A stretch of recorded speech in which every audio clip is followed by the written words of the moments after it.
François Bon, 1925, Howard Phillips Lovecraft à New York, une année de transition et technique et politique et sociale et artistique, et puis au milieu de ça, une poignée de petits bonshommes, même si là on s'occupe d'un qui est plutôt grand, plutôt même épais, avec une grande voix haut perché, qui s'appelle Howard Phillips Lovecraft, qui a 35 ans, qui s'est marié au mois de mai dernier et a emménagé avec Sonia, son épouse. Mais là, ce 1er janvier ou 31 décembre 1924, Sonia a dû trouver un travail à Cincinnati. Sa santé n'est pas bonne. Quant aux finances, n'en parlons pas. Et lui emménage dans un immeuble, un de ces gros immeubles de briques rouges à Brooklyn Heights, au 169 Clinton Street, dans un quartier très populaire où on découvre des tas de magasins de brocante, des tas de petits bistrots, cafétérias pas chères, comme la cafétéria Tiffany, juste dans leur rue où ils vont souvent. Et la vie s'organise juste au-dessus de son propre studio. Il y a un type de son âge, George Kirk, qui vient de Cleveland et qui souhaite être libraire. Donc là, on est constamment ensemble. Et puis il y a toute une bande qui s'organise. On a décidé de l'appeler le Kalem Club, oui, parce que il y en a dont le nom commence par la lettre K, Kirk, Kleiner. Il y en a dont la lettre commence par L, Lovecraft, Long, Leeds, et il y en a dont le nom commence par la lettre M, Morton, McNeil. Et ce Kalem Club, ce qui est quand même là pour moi une richesse incroyable à mesure qu'on avance dans ce carnet, c'est que les livres qu'ils lisent, ce qu'ils discutent, les parutions en revue, comme là, Lovecraft vient d'acheter dans le métro il y a 2 jours le numéro qui vient de paraître de la revue Weird Tales, où il a, pour la 3e fois, un de ses textes, des positions de Randolph Carter. Et puis on a comment s'organise. Qu'est-ce que c'est que dans cette ville des villes, d'avoir une vie, y compris sociale, collective, même si c'est juste entre eux, dédiée uniquement à écriture et littérature, dans un monde où, évidemment, ça ne compte pas beaucoup, en tout cas pour les instances officielles de tout ça. Et ce petit carnet, donc, page après page, nous, on le déchiffre. C'est des petites notations qui ne valent que pour lui, une notation très souvent obscure, télégraphique, mais quel plaisir d'enquêter là-dessus. Et ces petites notations lui servent, lui, à des lettres beaucoup plus longues, une fois toutes les 2 semaines, lettres qui sont comme un journal, beaucoup plus développé, je pense même qui tient ce rôle-là exactement pour lui, et qu'il envoie à ses 2 tantes restées à Providence, Lillian et Annie, lesquelles toutes les 2 désapprouvent hautement le mariage avec Sonia. Pourquoi ? Parce que c'est une femme qui travaille, et ça se fait pas dans la famille Phillips. Alors aujourd'hui, on a encore une autre petite difficulté qui arrive, c'est que, bon, là, moi, mes vidéos, elles sont diurnes. Le travail, là, il est diurne. Ah oui, mais le carnet, de toute façon, il est diurne. Il sépare les jours avec une petite barre, là. Et la petite barre, c'est une séparation liée au rythme des jours, comme la ville, comme le travail.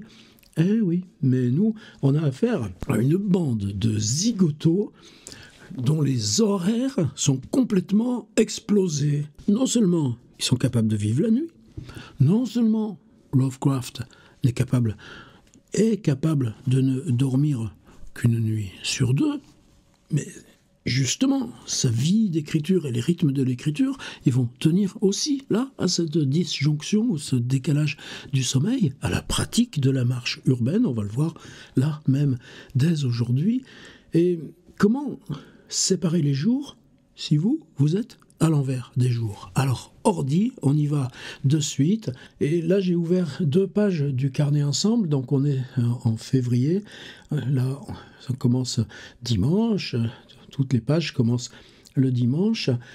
On arrive là au samedi 7. toujours une journée de décalage entre nous deux calendriers, 1925. 2025, il y a toujours son petit trait au stylo Waterman pour séparer les notations des jours, avec quelquefois, on contourne là, tiens, la date de naissance de Abraham Lincoln, hop là, la petite barre va être de travers. Quelquefois, vous voyez là sur le 10, attendez, on n'y est pas encore, on verra ça le jour où on y sera.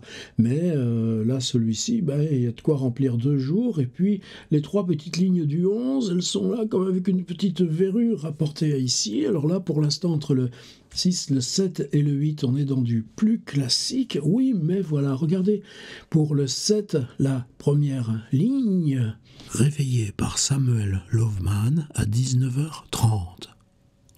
Alors, on pourrait dire, la vidéo, ce 7 février 1925, Howard Phillips Lovecraft dort depuis 19h30 hier soir, toute la journée, au 169 Clinton Street, dans sa petite chambre avec alcôve. Il est sur son canapé et roupille. La vidéo est finie. Ah ouais, mais nous, on joue pas comme ça. On se la joue sérieux. Parce que regardez, donc, son copain Loveman vient taper à la porte. Lovecraft, ouais. Et il se réveille. Alors, si je grossis un petit peu, essayez d'aller trouver quelque chose là-dedans. Kirk, Lazare, Cole, Kleiner, Tiffany, Kleiner encore, GK c'est George Kirk, Laz c'est Lazare, Brooklyn Bridge. Franchement, si on n'avait que ça, c'est peut-être pour ça que ce carnet est resté là, négligé. Enfin, on avait des transcriptions là, en 3 pages toutes serrées, avec les abréviations. Non. Alors moi, PDF. Aussitôt, tout de suite, dans le PDF, je reprends le facsimilé et j'ai repris le passage de la lettre à Annie Gamwell, celle qui est datée du 10 février 1925, et où il raconte jour après jour, 5 à 6 lignes, donc il développe ses propres notes logographiques. Là, on est la veille, et je me suis couché à 19h30 pour un sommeil d'exactement 24 heures, dont j'ai été réveillé par, un appel de Loveman, j'ai été réveillé par Loveman, tu vois, moi aussi, c'est pour ça avec ces vidéos, j'ai besoin, parce que ça me permet de me corriger. Call, c'est ici, c'est un peu après. Et on découvre que Loveman, il est avec Kirk et Lazare et Kleiner, les 4 sont dans la chambre juste au-dessus. Donc plutôt, là, Kirk a dit, mais va donc voir chez Lovecraft, qu'est-ce qui se passe? Et une fois réveillé, on a dit, Loveman, Kirk, Kleiner et le jeune Lazare qui s'amusait beaucoup dans la pièce du dessus. Donc il les rejoint, jusqu'à ce que finalement, après ajournement au Tiffany et retour, alors Tiffany c'est cette espèce de cafétéria pas cher, juste là en bas dans la rue, mais vraiment tout près, donc on peut supposer que là, il doit être vers 20h30, 21h, on casse une croûte. Et après la cafétéria, Loveman, qui habite à Brooklyn aussi, mais plus loin, repart chez lui. Et ça, on en a parlé hier. Kleiner reste dormir dans la chambre de Kirk. C'est-à-dire qu'on est déjà probablement à 1h du mat'. Kleiner, plutôt que de repartir à Manhattan en métro et tout ça, il va aller s'installer sur le canapé de George Kirk, qu'on a vu hier en déchiffrant la lettre là, de George Kirk à sa fiancée, que Kirk commence un peu à en avoir marre, tu vois, d'être délogé de chez lui par les types qui ronflent là sur son propre canapé. Là, il y a Lazare. Alors Lazare, on peut justement en parler, c'est un type qui a 21 ans. Toujours le jeune Lazare, dit Lovecraft. Oui, eux, ils ont 34, 35, donc il y a quand même vraiment... Et Lazare vient aussi de Cleveland, c'est-à-dire que son introduction, c'est via Samuel Loveman, via Art Crane, c'est que c'est aussi comme Art Crane, comme Loveman, c'est un petit groupe aussi qui se définit par son homosexualité, ce qui est difficile. Et Art Crane va se suicider juste là, à peine quelques années plus tard, en sautant d'un paquebot qu'il ramène à New York. Il saute à l'arrière. comme Robert Barlow, plus tard se suicidera pour exactement la même raison. Alors Lazare, j'en sais rien. Mais vous savez qu'il y a deux groupes. Il y a ce groupe autour de Hart Crane. Et Hart Crane n'aime pas trop Lovecraft et je pense que c'est réciproque. Par contre, Hart Crane, avec un livre qui s'appelle, pour de vrai, Le Pont de Brooklyn, devient un écrivain reconnu. Beaucoup plus, c'est même pas plus tôt que les autres. Je crois même que le premier article sur Hart Crane dans le New York Times, ce sera après son décès. N'empêche que son Pont de Brooklyn, là, il y a reconnaissance d'une jeune écriture urbaine. Et Loveman est plutôt dans la bande de Hart Crane. Et après le suicide de Hart Crane, il assistera à la mère de Hart Crane pour régler toutes les affaires. Et la mère de Hart Crane établira Samuel Loveman comme l'exécuteur testamentaire de l'œuvre de son fils. Il semble que Lovecraft accroche à fond avec ce jeune Lazare. Il aimerait même, il le dit dans une lettre, on va lui proposer de rejoindre le KLM Club. De toute façon, comme il est elle, ça marche avec le KLM. Là. Oui, mais Lazare préférera finalement la bande de Hart Crane et on le recroisera, mais très peu. Simplement, il vient lui aussi de Cleveland, il vient d'arriver à New York. À 21 ans, c'est probablement la première fois qu'il découvre la ville et qu'il la découvre de façon autonome et indépendante, tout en ayant aussi cette relation forte à Loveman. Alors, ce que font Kirk et Lovecraft, là, en pleine nuit, eh bien, on va descendre jusqu'au pont de Brooklyn. Et imaginez, là, en début février, ce que c'est le pont de Brooklyn dans la nuit. Et là, on va se séparer. Lazare part là où il est hébergé dans Manhattan, et c'est à l'aube, justement, au retour de cette virée Brooklyn Bridge, que Kirk et Lovecraft reviennent Clinton Street. Et c'est peut-être ça qui est, à ce moment-là, vous voyez, où ces jonctions à l'écriture se font. On est dans le tout petit, on est dans le petit timbre-poste, ouais, mais la philatélie, c'est aussi une forme d'art. Eh bien, Kirk, il peut remonter chez lui. Non, il y a Kleiner qui roupille sur son canapé. Alors qu'est-ce qu'il fait ? Il va roupiller chez Lovecraft. Il s'installe sur le canapé. Et Lovecraft, alors, il va protester quand on lui vole son canapé ? Non, lui, il se met à sa table. Et dans le mouvement du journalisme amateur, c'est que pour l'instant, c'est quelque chose, c'est l'espèce de grosse marmite bouillonnante dont tous sont sortis. Ces publications mensuelles ou trimestrielles comme Lovecraft était responsable de la zone de Boston, comme Kirk et les autres étaient responsables de la zone de Cleveland, ou la publication annuelle au niveau fédéral que Lovecraft va préparer là, pour le mois de juillet prochain. C'est là où, parce qu'on publie, et Lovecraft a publié des essais, de la réception de livres, comme Dunsany, des articles scientifiques, et petit à petit, on glisse à la fiction. Et ce mouvement-là du journalisme amateur, c'est aussi important parce que c'est eux qui sont les décideurs, les éditeurs, c'est un métier qu'ils apprennent. Et c'est aussi la possibilité de s'instituer auteur en dehors de tout ce jeu des institutions. Et ça, pour moi, c'est important aussi. Donc, regardez par exemple aujourd'hui cette verticalité de la hiérarchie, édition, critique littéraire, les radios France Culture. Tu parles de l'Internet, full camp là. Mais pareil avec les librairies, les salons du livre, etc. Mais là, il n'y a pas besoin. De toute façon, ils ont oublié même qu'on existe. Et puis, en même temps, là, nous, tu vois, il y a tout ce qui se passe là sur le web, tout ce qu'on partage, tout ce qu'on échange, tout ce qu'on découvre. Et comme on est à tâtons là, et que c'est pas facile même, ce qu'on doit fabriquer là, t'as des bourses d'écrivains, hein, comme il y a dans toutes les régions, enfin qui se rabousinent un petit peu, mais c'est comme ça. Non, nous on n'existe pas. Et bien là, on peut trouver comment, justement, parce que des auteurs majeurs comme Howard Phillips Lovecraft en émergent. Qu'est-ce que sont ces rouages-là ? Et ça, moi, c'est ce qui m'attache peut-être le plus viscéralement, là, à ce projet qu'on a entamé ensemble. Ceci était une digression, n'empêche que chez Kirk, juste au-dessus, Kleiner roupille sur le canapé et ronfle parce qu'il fume, il picole aussi, ce qui n'est pas le cas de Lovecraft. Kirk oscille un petit peu entre les deux. Et là, dans la chambre de Lovecraft, eh ben, c'est Kirk qui s'est mis sur le canapé et mon Lovecraft s'est assis à sa table parce que dans ce mouvement de United Amateur, ils ont un poète qu'ils considèrent comme vénérable. Et ce poète, qui s'appelle Jonathan Hogg, fête ses 94 ans.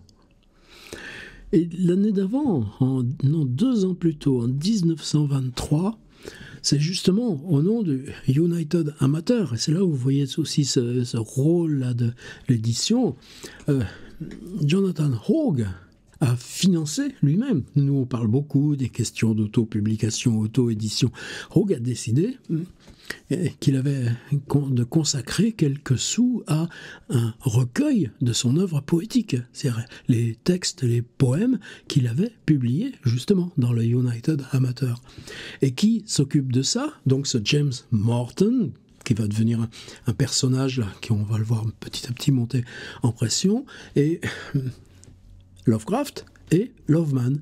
C'est-à-dire que c'est eux trois qui ont préparé, construit le livre de poèmes financé par Hogg et qui est une sorte de testament à 92 ans. Alors Lovecraft, assis à sa table toute la nuit, depuis l'aube jusqu'à midi, ouais, vous voyez, même moi je me trompe, c'est pas la nuit. Il remonte à l'aube. Kirk va dormir toute la matinée, et Lovecraft sera à table et écrira son poème d'hommage à Jonathan Hogg. Alors ces poèmes, moi c'est pas mon truc. Alors évidemment, on a le texte. Alors là je l'ai traduit. À Monsieur Hogg, à l'occasion de son 94e anniversaire, le 10 février 1925. Du plus profond de leur ciel pourpre, très haut parmi les nuages fuyants, chantent les dieux à jamais. Ils louent l'aîné de leurs prêtres, joyeux au-dessus de leurs autels, psalmodiant selon les tons d'autrefois et gravant sur le sautier de cristal. Il a 94 printemps, notre scriba, pseudonyme d'écrivain de Hogg dans le United Amateurs, sa voix qui toujours est d'or, dont d'une âme sublime, douce, sereine et ancienne, à l'abri de la rouille du temps. Tu parles, il va mourir 2 heures plus tard, le cher Hogg. Que leur bonté vous garde ici longtemps, que la bonté des dieux vous garde ici longtemps, ici, à portée d'arc de votre enfance, là où des yeux attendris vous perçoivent, ici, où vos chants sont les nôtres, puissent vos lèvres éclairer longtemps, toujours géniales et heureuses. Scribe que les années ne font qu'éclairer, scribe à la plume si brillante. Voilà à quoi Lovecraft consacre sa matinée. Je sais même plus si c'est quel jour, si c'est le lendemain, si c'est la veille. Donc ça fait rien, on a d'autres trucs à discuter. Alors on s'installe dans leur temporalité à eux, qui n'est plus la temporalité séparée des jours. Alors maintenant, le New York Times. Ah ouais. Allons y voir. De suite, un petit clic. On est donc le samedi 7 février, toujours là à la droite de la une. Les sauveteurs, hier on avait vu qu'il y avait 75 personnes qui étaient en train de se relayer pour essayer de forer un tunnel qui arrive là à 17 mètres sous terre, là où est toujours en train d'agoniser maintenant Floyd Collins, un spéléologue de l'âge aussi de Lovecraft. Le jeune frère qui avait été le premier à se risquer là-bas pour aller retrouver où son frère avait eu son accident, Homer Collins. Il s'en prend là aux officiels en disant mais on n'est pas assez, on n'a pas assez de moyens. Mais comment faire comment faire plus, comment faire mieux? Alors on envoie des militaires justement du génie pour accélérer, mais ils disent qu'il leur faut encore 48 heures. C'est-à-dire, c'est peut-être, là, on est samedi matin, peut-être que le dimanche soir, on va arriver jusqu'à Collins. Mais Collins, il y est depuis le vendredi précédent. Donc vous voyez que cette espèce d'angoisse aussi qui monte, et le récit devient lui-même une course contre la montre. Alors, le journal fait que 32 pages. Demain, on sera dans le supplément littéraire. On pourra regarder bien plus en détail. J'ai recopié, j'ai traduit, comme je le fais chaque jour, un petit article tout bref. C'est à propos d'un peintre qui s'appelle Pierre. Alors les Américains disent tattoo, en France on dirait tatoué, O-U-E, c'est une vieille terminaison française. Et voici le petit article, je vous le lis. New York Times, 7 février 1925. Madame Claudia Wenson Tartu, épouse du peintre français Pierre Tartu, a témoigné hier devant le tribunal dans sa plainte contre l'hôtel Ansonia. Qu'est-ce qui lui a fait cet hôtel? Avec une demande de $100 000 de dommages et intérêts, dis donc. Elle affirme dans sa plainte avoir été le 17 mars 1923, donc il y a bientôt 2 ans, expulsée de l'appartement qu'elle occupait dans l'hôtel depuis décembre 1921. C'est-à-dire, ça faisait 2 ans qu'elle était dans cette chambre d'hôtel. Madame Tartu a exposé à la cour qu'elle avait été malade, qu'elle était malade au moment de l'expulsion et avait reçu pendant 10 jours les soins du médecin de l'établissement. Pendant sa maladie, la direction de l'hôtel avait coupé l'arrivée d'eau, coupé l'électricité, coupé le téléphone et refusé de lui servir ses repas. Bernard Krause, gérant de l'hôtel, a reconnu l'expulsion, affirmant qu'elle recevait des hommes dans l'appartement. Lors de la confrontation, elle a nié que son chauffeur ait vécu avec elle à quelque période que ce soit. Et on va découvrir que c'est une histoire encore un peu plus louche que ça, dans la mesure où elle s'était mariée avec ce Pierre Tartu, mais qu'un des précédents mariages qu'elle avait, la dame, n'était pas du tout caduque et annulé, mais bon, ça arrive aussi. La même chose à Sonia. Alors j'ai eu la curiosité d'aller voir qui c'était ce Tartu. Bon, je ne sais pas comment vous prononcez. Voilà la photo de ce monsieur. Oh ben ouais, il présente bien, monsieur Tartu, qui a laissé tomber l'autre, là, Madame Winson, parce qu'il s'en est séparé, et puis elle a continué de vivre à l'hôtel comme si tout allait bien. Et ce peintre français, eh bien, qu'est-ce qu'il fait à New York? Eh bien, il fait des grands portraits comme ça pour les maisons bourgeoises, des grands médaillons de portraits à l'ancienne. On vous représente comme on vous aurait représenté au XVIIIe siècle. Est-ce que c'est un crime? Qu'est-ce que fait Edward Hopper? Edward Hopper, il est aussi à New York les mêmes années. Il est de 1881, il a l'âge de Kafka, donc il est même un tout petit peu plus âgé que Howard Phillips Lovecraft. Eh bien, Hopper, lui, il peint leur résidence secondaire. Waouh, t'es heureux, t'as une belle maison de week-end et de vacances à Cape Cod. Eh bien, tu rentres dans cette maison, qu'est-ce que tu vois au-dessus de la cheminée? Une peinture à l'huile qui représente la maison vue là de l'extérieur que tu as quittée pour venir dans la maison où tu vois la toile. Moi, je me marre un petit peu. Mais M. Tartwell, il avait parfaitement compris le filon. Voilà. Artwork, eh ben, ça continue de se vendre. Et vos enfants, comme ils sont jolis avec les petits chiens, le bouquet de fleurs, et les petites filles avec le nœud rose dans les cheveux. Voilà donc M. Pierre Tartwell. Et ben, qu'il a laissé tomber cette dame qui fricotait avec le chauffeur, et puis ben, c'en est là. Allez, maintenant on va regarder un peu plus sérieusement, parce que passer de Floyd Collins à ça, quand même, hein, ça exagère. Alors, New York Times, il y a une publicité sur laquelle j'ai flashé, et c'est là-dessus qu'on va s'arrêter. Des histoires de mariage. Il y en a, mais il y en a, entre les mariages forcés, entre les doubles mariages, Et surprise, en arrivant aux 2/3, à la page 19 des 32 pages du journal, sur une pleine page, une publicité pour les Little Blue Books. Last Chance, les prix vont doubler.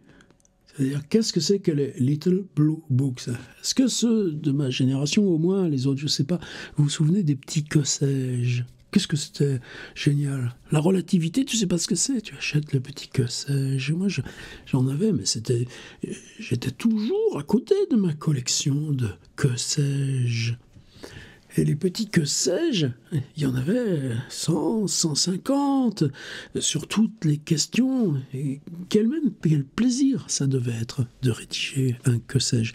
Et ce plaisir, Lovecraft, il le connaît. D'une part parce qu'il va travailler, non pas pour Little Blue Books, mais il va travailler bientôt, on va voir ça aussi là, dans notre année 1925, pour une sorte de psychologue, un brave homme qui fait des livres sur le développement personnel. Il avait bien mesuré ce que ça deviendrait 100 ans plus tard, quand ça remplace carrément la littérature dans les FNAC et autres boutiques.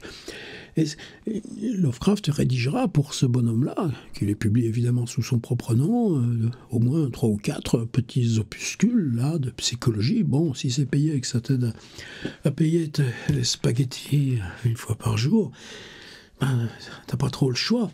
Mais à New York, on le verra bien souvent aller là dans la librairie, parce qu'il y a une librairie justement là chez l'éditeur de Little Blue Books qui en propose la totalité du catalogue. Little Blue Books, il y a même là, c'est juste l'an dernier. Je connais pas, hein, j'ai juste acheté le livre, je me suis régalé avec un monsieur Goulven Le Brèche qui a repris l'histoire là tout entière de ces Little Blue Books, et il y a même plein de photos à l'intérieur. Et voilà, je suis vraiment fier qu'on ait en France ce livre-là sur les Little Blue Books. Mais là, ce qui est fascinant, c'est que, vous voyez, comme c'est pas cher, tu achètes ces petits que sais-je, 5 cents. C'est le prix du coiffeur au rabais, chez lequel Lovecraft est allé là il y a 10 jours. Mais 5 cents, en gros, c'est le prix aussi du plat de haricots sauce tomate, du plat là de ravioli qu'il prend, là, ou de spaghetti bolognaise qu'il prend à la brasserie Tiffany. Et le 25 février, Little Blue Books décide de monter ses prix à 10 cents. Alors 10 cents, oui, c'est rien. Mais en même temps, tu doubles le prix de vente. Et là, la page qu'il s'offre dans le Times, d'une part, il y a un bon de commande. Alors, le bon de commande en tant que tel aussi, il est super beau parce que envoyer ça à la Haldeman Julius Company, à Girard, dans le Kansas, boîte postale X190. Et là, vous voyez qu'il y a exactement, en gros, 715, 716, 718, 719, 831. Il y a 831 titres dans la collection Little Blue Books. Alors attention, ils ne sont pas tous disponibles. Par exemple, entre 746 et 800, ceux-là, on peut plus se les procurer. Entre 687 et 693. Mais tout ça, 1, 2, 3, 4, 5, 6, 7, 8, 9, 10, 12, 23, 24, 25, 26, 112, 113, 114, 115, 333, 134, 335, etc. Eh bien, vous cochez.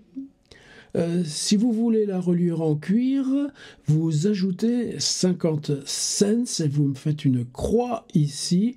Si vous voulez commander la collection entière de 694 titres, eh bien, vous avez tout ça pour 34,45 $. En gros, le chèque que Loveman vient de recevoir de Weird Tales, là, pour est-ce que c'est Hypnose ou Festival, les deux nouvelles qu'il a publiées déjà là, en novembre et janvier. Et avec les frais de port, ça fait 37,90 $. Tu te rends compte, tu reçois chez toi 694 petits livres. Et dans cette publicité, là, pleine page, eh bien, ils mettent la totalité de leur catalogue, et là on s'en rend compte. Alors, par exemple, biographie, mais une vie de Napoléon, une vie de Franklin, beaucoup évidemment que je ne connais pas. Thoreau, l'homme qui s'est échappé de la foule. Alors, est-ce que Lovecraft connaissait Thoreau? Je ne sais pas. Mais en tout cas, il y a aussi bien Barnum que Thoreau. Regardez, il y a La vie de Johnson par Boswell. Attendez, je vous la montre. Moi aussi, je l'ai, la vie de Boswell par Johnson. Pourquoi je l'ai? Johnson, c'est une vieille barbe de juriste anglais là, du XVIIIe siècle. Personne n'a jamais réussi à lire aujourd'hui tous ces volumes là, de droit poussiéreux. Oui, mais Boswell, c'est un Irlandais un peu plus que vaguement alcoolo, qui sur la fin de la vie de Johnson décide de faire la biographie de Johnson. Et ce qu'il raconte, c'est que des trucs, c'est-à-dire n'importe où que vous ouvriez le livre, vous avez quelque chose qui est exactement la vie de Johnson. Johnson promène son chien. Johnson achète son vin. Johnson fait sa promenade du dimanche après l'église. Et c'est-à-dire qu'en n'importe quel point que vous ouvriez le livre, pas ouvrier métallurgique, vous avez quelque chose qui est exactement lié à... On vit, mais en 3 dimensions, avec Monsieur Johnson. Simplement, qui lirait un énorme bouquin comme ça? Alors, je sais pas, je pense que dans Little Blue Books, ils avaient dû faire une compile, un sample. Par exemple, vous avez ça même en folio. Vous avez un choix de texte pris aux mémoires de Saint-Simon. Non, mais franchement, tu crois que quelqu'un qui lit Saint-Simon, s'il lit une anthologie de petits bouts de Saint-Simon, il va comprendre quelque chose à Saint-Simon? Bon, oui, je digresse. N'empêche que, pour moi, la vie de Johnson par Boswell, pourquoi elle est importante? C'est une tradition anglaise, pareil avec The Making of Americans de Gertrude Stein, où tu peux avoir un livre qui peut être exhaustif, mais personne ne le lira de façon exhaustive. Par contre, en chaque point, tu comprends pourquoi ce livre est exhaustif, parce que dans ce point de détail, il est complet. Et nous, aujourd'hui, quand on lit Internet, c'est exactement ça. La correspondance de Lovecraft, là j'en ai 1 mètre linéaire au-dessus. Est-ce qu'on peut la lire exhaustivement? Je suppose qu'il y en a qui l'ont fait. Mais en chaque point, tu découvres Lovecraft, là, dans tel moment de sa journée. Et cette tradition-là des livres infinis, ça remonte en Angleterre au XVIIe siècle. C'est pour ça que pour moi, le fait de trouver la vie de Johnson par Boswell, c'est significatif. Alors qu'est-ce qu'il y a d'autre encore?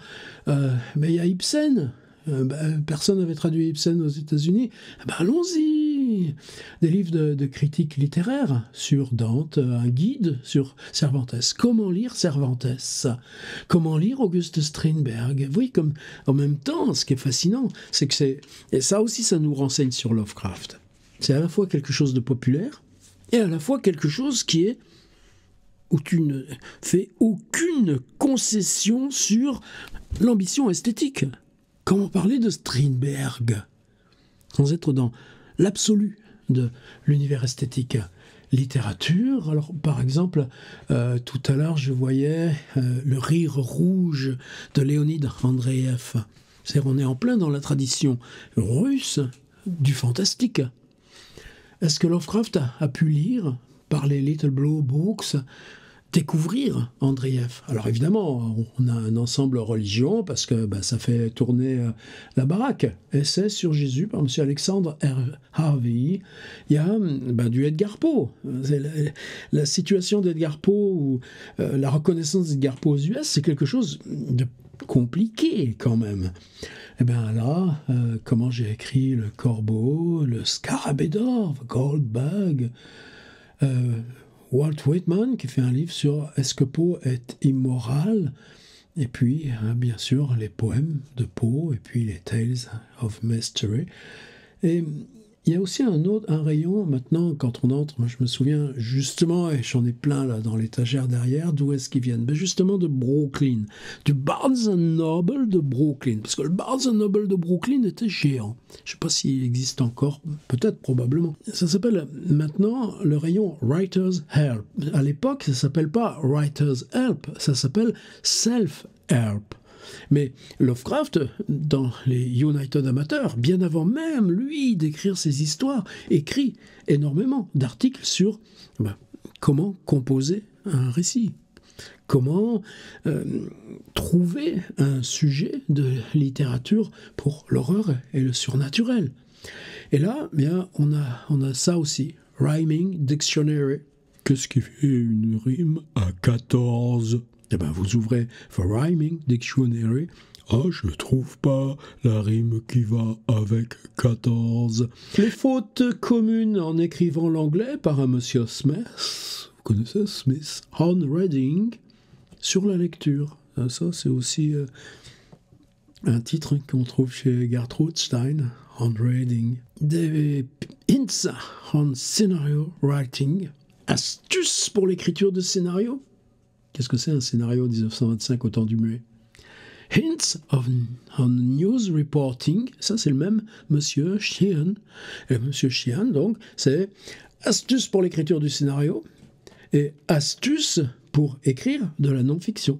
Astuces pour écrire, rendre compte d'un événement, comme justement peut-être la mort de Floyd Collins. Self-taught, alors self-taught de physiologie, self-taught de ponctuation, la ponctuation pour les nuls, la physiologie pour les nuls, la grammaire pour les nuls, Monsieur Smith, Monsieur Randolph, l'étiquette, bah évidemment les comportements en société.